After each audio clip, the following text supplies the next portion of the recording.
Why is that going on?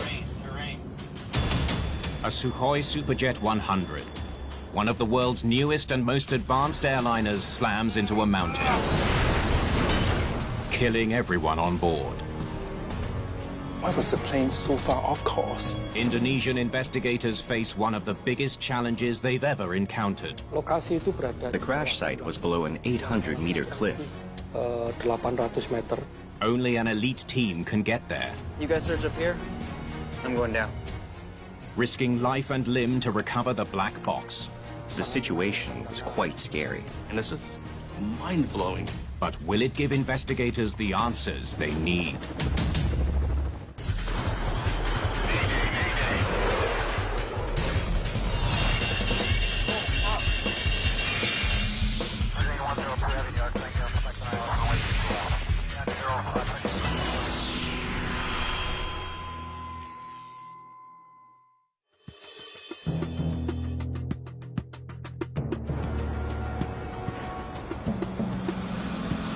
It's a Wednesday afternoon in Jakarta, Indonesia.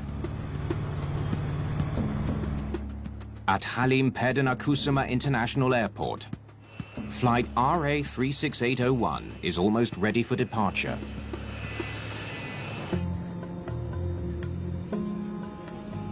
Champagne, sir? 36 invited guests are getting the Gold Star treatment on a demonstration flight for a brand new Russian aircraft. The atmosphere in the cabin during a demonstration flight is usually pretty relaxed. People are chit-chatting, people are schmoozing, people are cracking jokes. It's a very light atmosphere. The plane is a Sukhoi Superjet 100. Well, Sukhoi is an aircraft manufacturer that's known for making military aircraft. Russia hadn't really dove into the realm of creating commercial airliners, and this was their first, so it's kind of a big deal for them. This afternoon's flight is part of a 6-country Welcome to Asia tour. The passengers are a mix of potential buyers from major airlines and journalists who can create some buzz.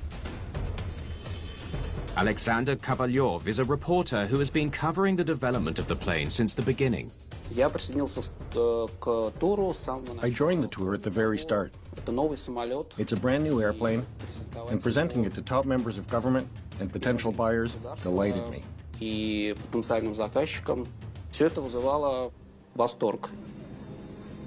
In the cabin, a flight engineer and navigator prepare to monitor the plane's performance from takeoff to landing.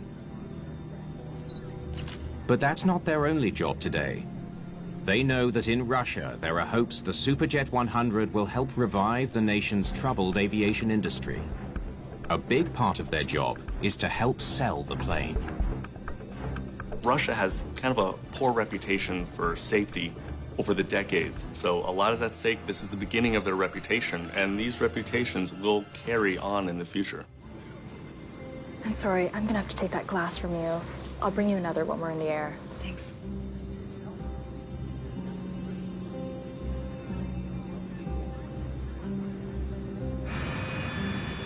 The Superjet has already flown demonstration flights in Kazakhstan, Myanmar, and Pakistan. Jakarta is the 4th stop on the Whirlwind Tour. The tour's Russian organizers have hired local Indonesian flight attendants for the day. The young flight attendants were anticipating a flight on a brand new airplane. It was a big chance for them, and a big honor.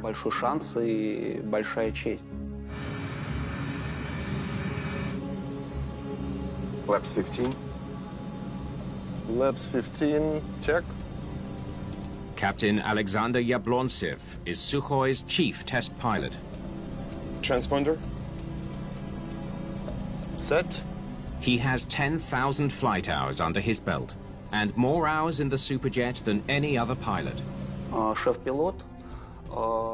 chief pilot was involved in this project from the very start.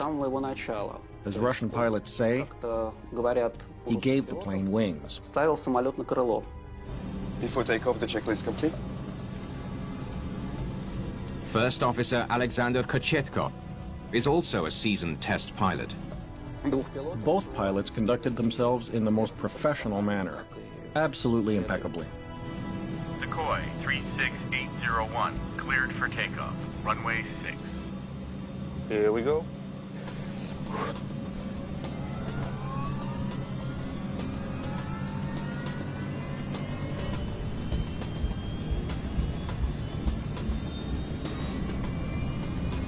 V1, rotate.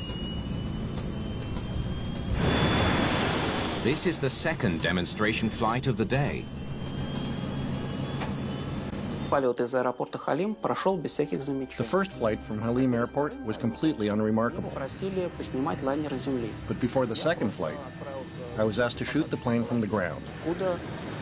I simply set out towards the runway to shoot video of the Superjet 100 ascending into the skies. Gear up.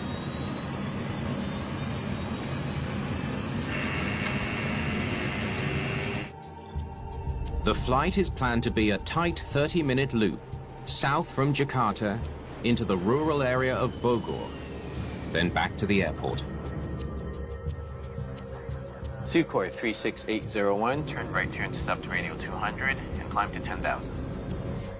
Air traffic control guides the plane away from the busy commercial flight zone near the city. Jakarta Control, Sukhoi 36801, intercepting radial 200 and climbing to 10,000.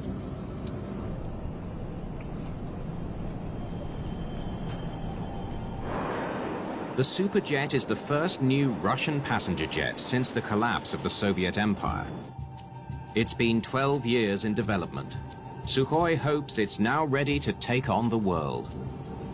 The Superjet itself was a regional aircraft designed to compete globally against other aircraft manufacturers like Canadair and Embraer, which had other regional jets, about 100 feet long, about 100 passengers, a little bit less, and are very popular around the world. And with a growing population of 240 million, Indonesia could be a huge market for Sukhoi. Jakarta Control, Sukhoi 36801, reaching level 10,000. Roger 36801, proceed to Bogor at your discretion. Ladies and gentlemen, this is your captain speaking. Sukhoi welcomes you on board of the Superjet 100. You've seen I've turned off the seatbelt sign. Now you have a few minutes to tour the cabin. That's a very smooth ascent. For this second flight, there's a potential customer in the cockpit, a pilot from a major Indonesian airline. In a demonstration flight, they're not operating under the same exact rules as an airline flight. It's not abnormal at all in any part of the world to invite one of the folks up, just give them that special experience. As promised, a fresh glass of champagne. The short flight is already almost half over, but no one in the cabin is in a rush to get back on the ground. Let's get down to 6,000 so we can start to turn back. Jakarta Control, Sukhoi 36801, requesting descent To 6,000. Sukhoi 36801, cleared to 6,000 feet. EY 7136, cleared to land. JT 792, continue approach to runway 24.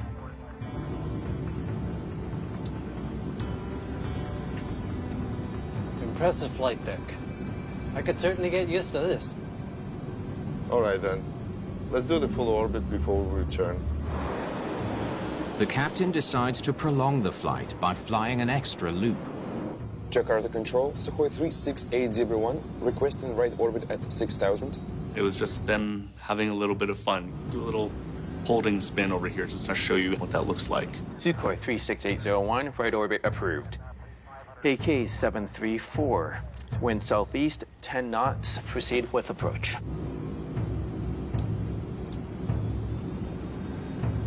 Everything is exactly where it needs to be. Very pilot-friendly.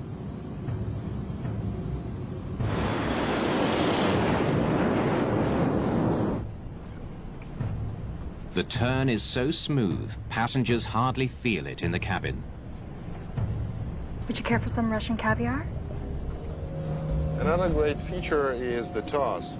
It gives us excellent terrain awareness. It has predictive hazard warning, and it's really state-of-the-art. The Superjet was equipped with the latest in aviation technology. This definitely set it apart from its many worthy competitors, which were available on the market. Do you want to do another orbit, or shall we begin the approach? Let's start the approach. As the first officer checks his approach chart, terrain, terrain. An automated warning begins to sound. Terrain, terrain. Terrain, terrain. Terrain. Why is that going off? Maybe the database. Gear, gear. Gear, gear. Gear.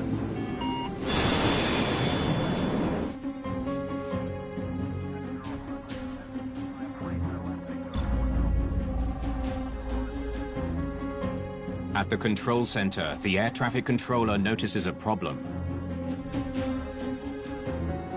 The Sukhoi Superjet has vanished from radar. Where'd you go?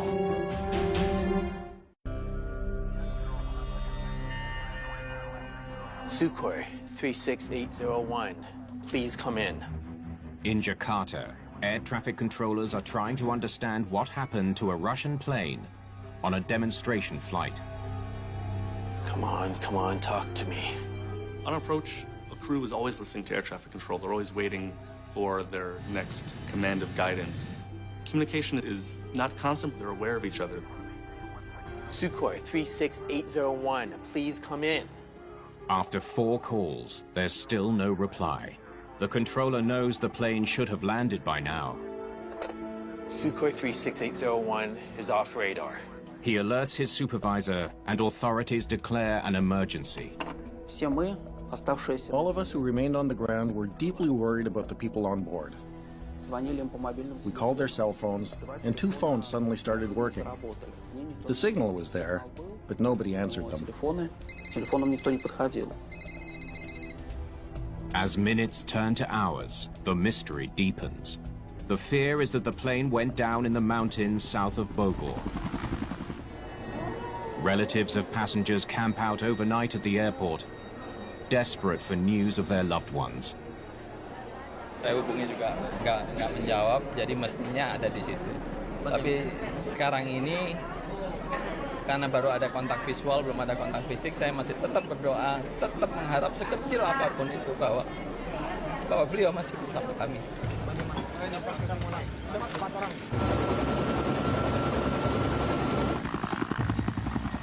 At 8:35 a.m. the next day, 18 hours after the plane vanished, a helicopter pilot finally gets close enough to spot something. Blue and white specks in the distance.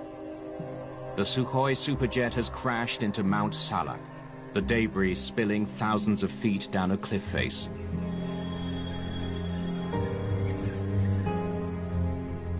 Marjono Siswasuwano is the lead investigator assigned to the case by the KNKT, Indonesia's Transportation Safety Agency. When I first heard about the location of the crash, my initial reaction was, how could this plane end up there? Mount Salak has a fierce reputation. Its jagged peaks reach 7,200 feet. Locals call it an airplane graveyard. Mount Salak is infamous according to the local press. The mountain and its surroundings have seen many crashes of different light planes and helicopters. I personally felt the negative energy of this mountain. The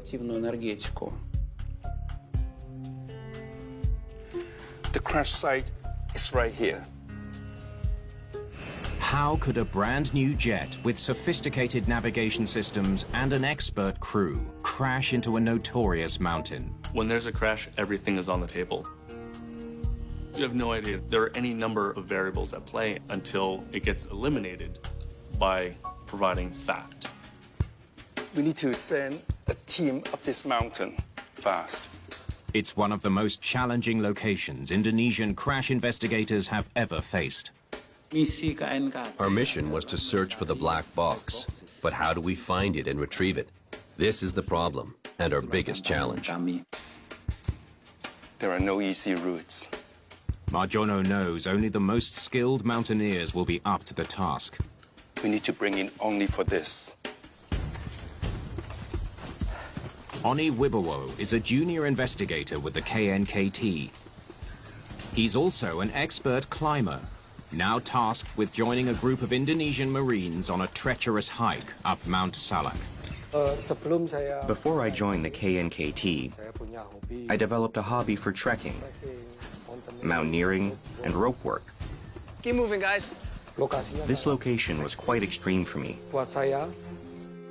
We had to create a new path, and it required a lot of effort. We had to climb to higher elevation before we were able to reach the location. It takes 9 hours, but finally they reach the crash site. What they find is overwhelming. When I reached the site, the situation was quite scary. There was lots of smoke and wreckage and debris everywhere. It was such a sad thing to witness. There's no hope of survivors. 45 people are dead. Indonesian, Russian, American, and French. I tried to imagine what the people who were in the cabin at the time felt and how it ended. It's the single memory which has haunted me ever since. Somehow they must regroup and try to find the black boxes. I was determined to use all my knowledge to find out why this plane crash at Mount Salak happened. In Jakarta, the search for answers to what brought down a Sukhoi demonstration flight takes investigators to air traffic control. So, can you tell me what happened? Well, they were just supposed to do a 30-minute loop. Then before I knew it, they had disappeared from radar. So why did they end up at Mount Salak? I don't know. But weren't you supposed to be monitoring them? I was so busy, I lost track of the plane. Investigators learned that the controller had an exceptionally heavy workload. He was monitoring about a dozen flights. EY7136 cleared to land. JT792, continue approach to runway 24. Making matters worse, both his assistant and his supervisor were absent that shift. He was doing 3 jobs. This person was working beyond the edge of his limitations for any air traffic controller, and that alone is incredibly unsafe. Any air traffic control organization around the world usually has backups in place. Even when their staffing is low, they will delay aircraft and keep them on the ground. To not have that is huge. Why did you clear them to fly at 6,000 feet? You must have known they would never clear the mountain. My system said it was a military jet. Investigators discover that the airport's status system had incorrectly labeled the plane as Su-30, which identifies it as a Sukhoi military aircraft. The air traffic controller had labeled this plane similar to the Sukhoi military aircraft that belonged to the Indonesian Air Force. Indonesian Air Force. Not knowing it was in fact a civilian aircraft. Military can fly pretty much as low as they want. Jakarta Control, Sukhoi 36801, requesting descent at 6,000.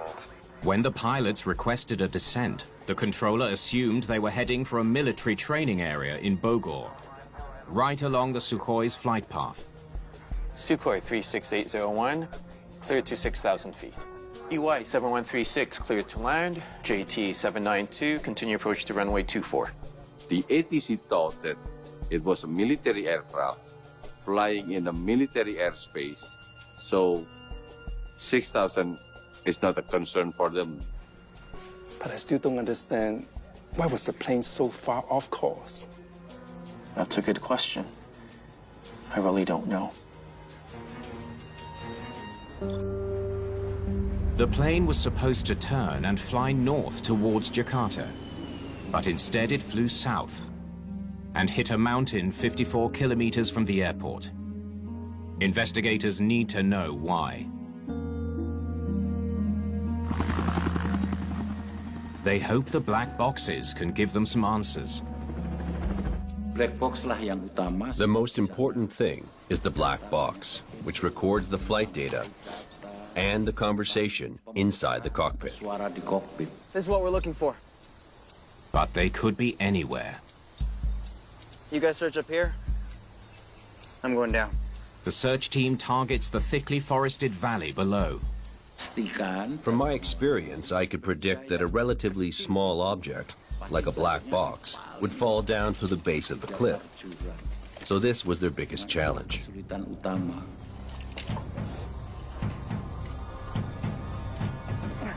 The crash site was below an 800-meter cliff. 800 meter.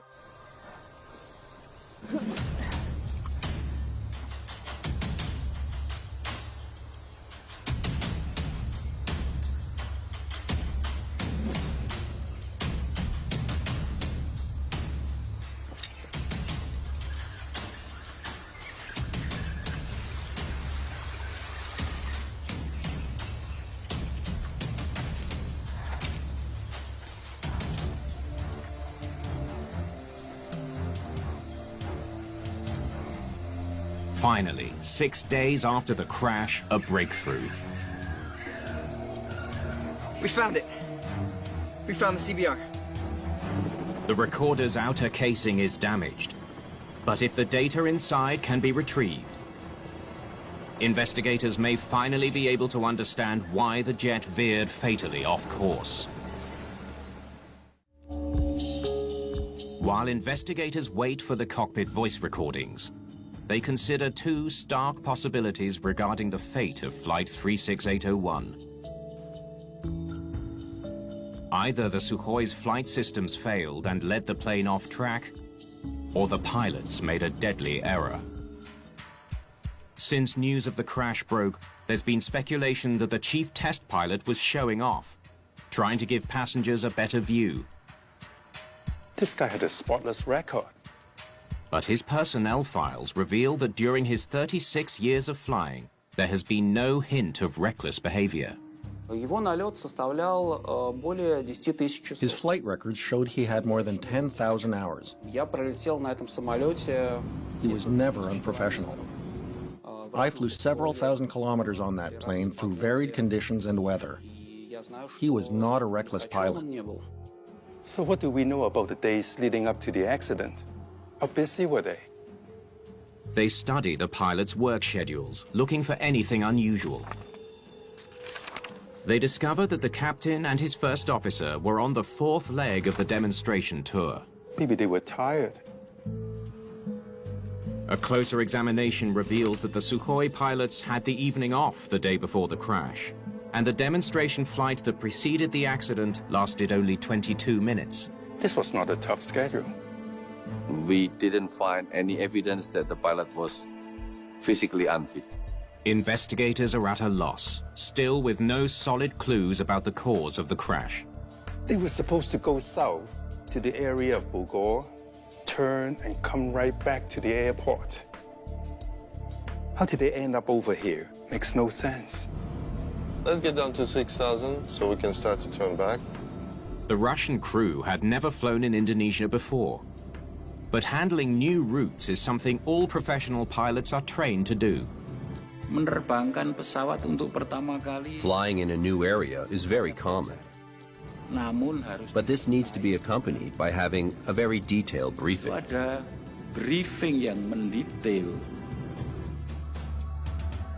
Investigators wonder, how well briefed was the crew before the fatal flight? Can I help you? Yes, can you tell me how the briefing with the pilots went? They check in with the ground handling agent. It went fine. Except the pilots never showed up. So who exactly did you brief? Investigators are surprised to learn that only the chief navigator attended the briefing. I think it would have been helpful if the pilots were present in that briefing, but I don't think it's that big of a deal as long as the navigator is doing his or her job to make sure that the pilots have their information. According to the agent, the briefing was short. Just a quick chat about the flight plan with no mention of terrain. You didn't warn him about the mountains? Didn't ask. Mind you, he didn't speak English very well. It seems a language barrier may have prevented the communication of a key piece of information. The most important part of the briefing that should be given to the pilot is the area. They should show a Bogor area, southwest of Jakarta, and surrounding the area quite high mountains. But a missed briefing doesn't explain the crash. Investigators know that the pilots had flight charts that should have given them detailed information about the local topography. It's terrain, it's safe altitudes, weather charts, just general threats that might be specific to an area that they may not be used to. All these different things should all be understood and briefed. Okay, let's put this up and see what they were given. Investigators scrutinize the topographical map of the area. They then compare it to the navigational chart provided by the ground handler.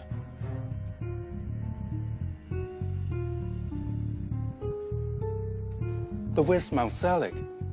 They make a disturbing discovery. The chart shows no terrain contours or altitudes of any kind. The mountain's not indicated on the chart at all. The map they needed is available in Indonesia, and you can buy it anywhere. But they didn't have this map on board. Why? I have no idea. I mean, to not have any terrain info and not have any idea that there even would have been terrain to even be aware of is mind-blowing. The weather office near Mount Salak reported low clouds and poor visibility that afternoon. Without knowing to look for the mountains, the pilots may not have spotted them. Jakarta Control, Sukhoi 36801, reaching level 10,000. The pilots had no idea the mountains were there.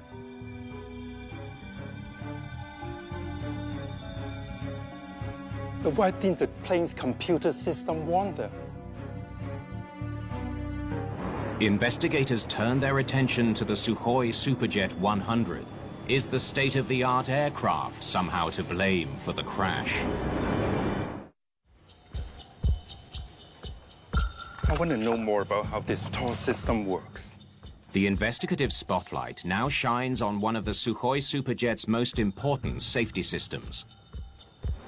It's called TORS, Terrain Awareness and Warning System. Using GPS, it tracks the plane's heading and predicts when it's at risk of colliding with terrain. It's designed to alert pilots in plenty of time to respond. Maybe the system somehow failed. Everyone wants the answer.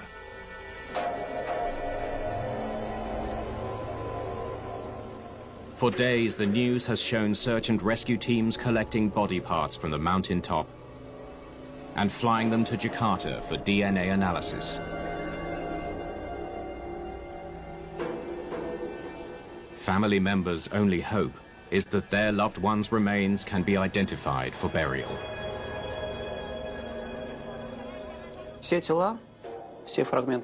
All the fragments were identified with the help of DNA experts. There were lots of flowers at the ceremony, which happened right at Halim Airport. The highest-ranking Indonesians were present. It was truly a national state of mourning. It stretched over several days. Airlines put purchase orders for the Superjet on hold. Millions of dollars are on the line. It still stands to be a huge, huge blemish for Sukhoi, and a costly one at that. While investigators wait for the cockpit voice recorder, they start with the flight data recorder, which was recovered 21 days after the crash. The flight data recorder becomes important in crashes like this because everyone was deceased on the aircraft. It holds secrets that no one would otherwise know. This is the original flight path here. And we know from the controllers that they requested permission to do an extra 360-degree turn. Impressive flight deck. I could certainly get used to this. All right, then. Let's do the full orbit before we return. Champagne, sir? The flight from Halim to Bogor only take like very short flights, and flight attendant, they will not have adequate time to serve all the passengers. Would you care for some Russian caviar? But the question is, how did they end up here? The flight path data shows the plane's exact route. As he's going southwest, he's on a heading of 240 degrees. It also shows all compass headings entered by the pilots. As he starts to loop down, he changes to 333 degrees. At first, everything seems to be going according to plan. But then, investigators discover something they can't explain. Jadi kami terkejut. We were all surprised and confused as to why this plane was headed south. The last input was 174 heading south, over here, right here. He should have put in another input, heading back to the north. A compass heading of 174 degrees took the plane south into the mountain. The pilot needed to input another heading of 333 degrees to turn the plane back towards Halim Airport. This is where something went wrong, right here. Pertanyaan yang sangat. Our biggest question was, what was the reason for the flight path heading south after the orbit over Bogor? Yang dibuat di atas Bogor. Investigators wonder if the navigation system somehow failed, leading the pilots off course. They study the data, looking for any sign of a malfunction. Flight systems look fine. Data dari black box tidak. The black box data showed no problems with this plane. All the engine and flight control systems were in normal condition. Semuanya normal.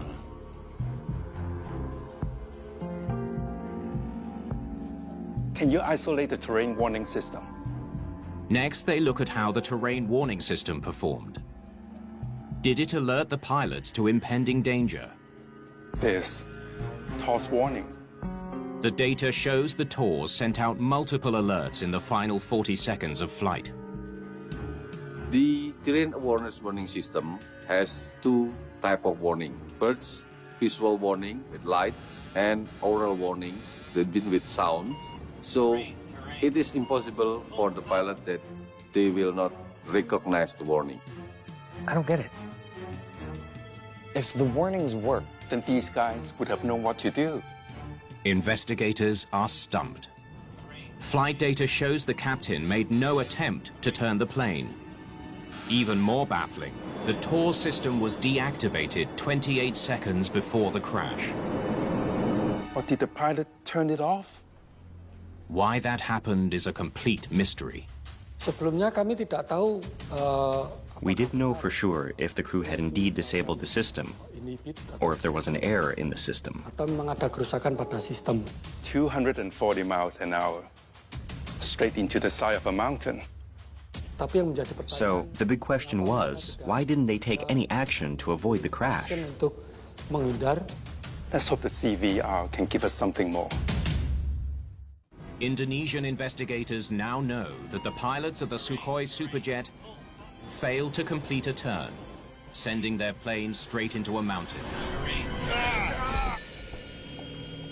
They also know that the aircraft's advanced terrain warning system was shut down before the impact. What they don't understand is why.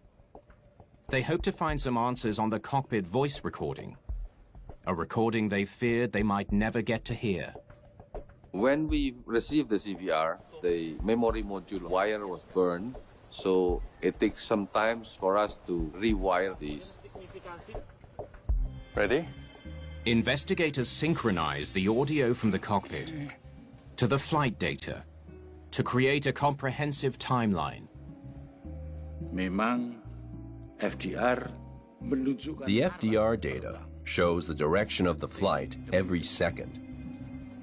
If we superimpose this data with the CVR, then we can know second by second the position of the flight and what the pilots were conversing about. Highly important data. So we know everything is fine when the plane heads towards Bogor. It's on course, facing southwest. Play from there. Let's get down to 6,000 so we can start to turn back.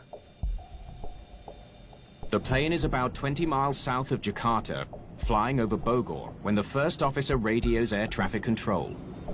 Jakarta Control, Sukhoi 36801, requesting descent to 6,000. Dark cloud ahead. It's a crucial 3 words. Dark clouds.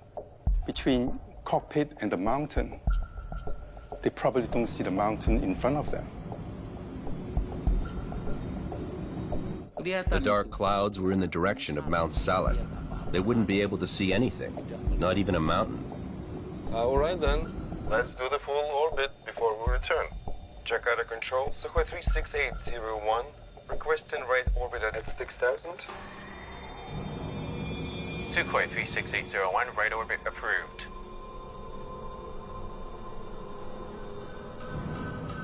As the plane starts to turn and descend, it initially moves away from the cloud-covered mountains. The flight computer does all the work for me. A pilot would be demonstrating to a potential customer that was in the flight deck at this time, hey, this is how this works, this is how this happens. It's actually showing how automation and other knobs are creating a turn in an aircraft. I know he's trying to showcase the plane, but shouldn't he focus on flying the orbit? Investigators suspect that on this flight, the cockpit demonstration became too much of a distraction for the pilots. The aircraft started to make orbit. We heard the discussion among 3 persons in the cockpit.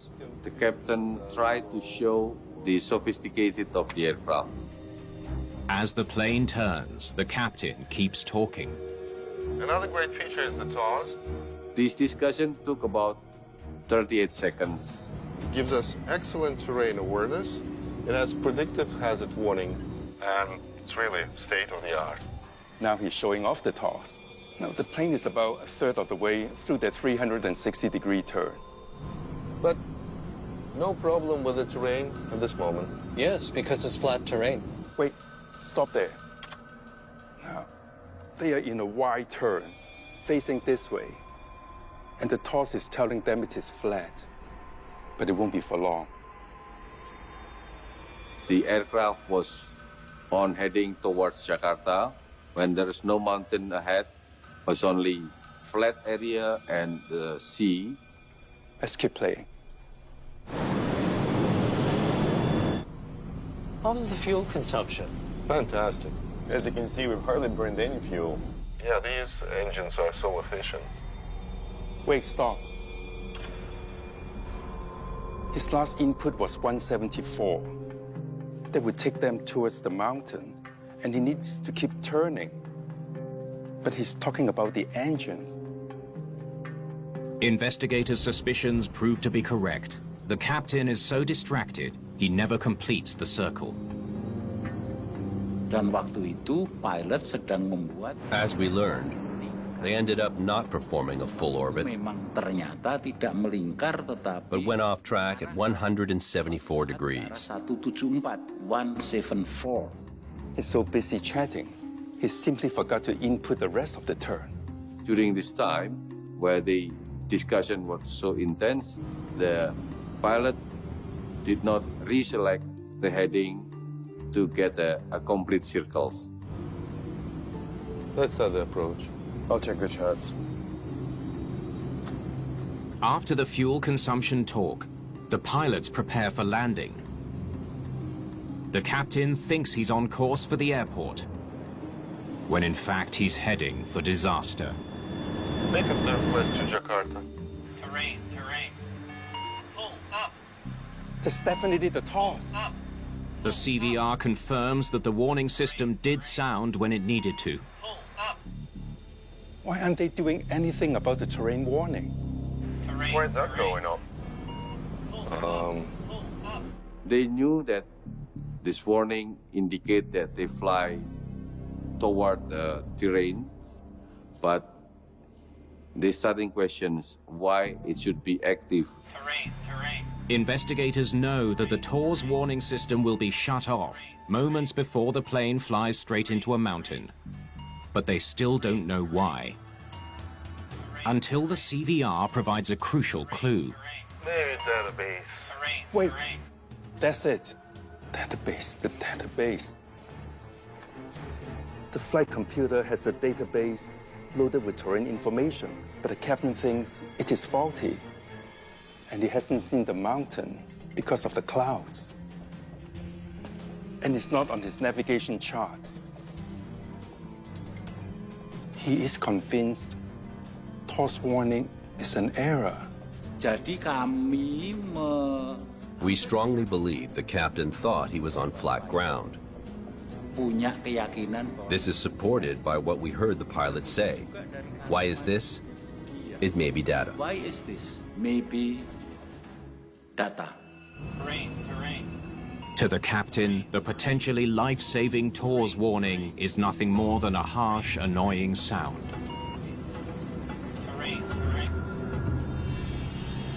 Not a warning. Terrain ahead, pull up. Alerts like terrain ahead or pull up are strong warnings. Dan pilot In this case, he should have pulled up. pesawatnya pull up. Kita nggak perlu bertanya. Don't bother asking if it's a drill or a real fire. Fire. He was not well briefed. He didn't take the diligence to find out what the potential threats were. The crash is now inevitable.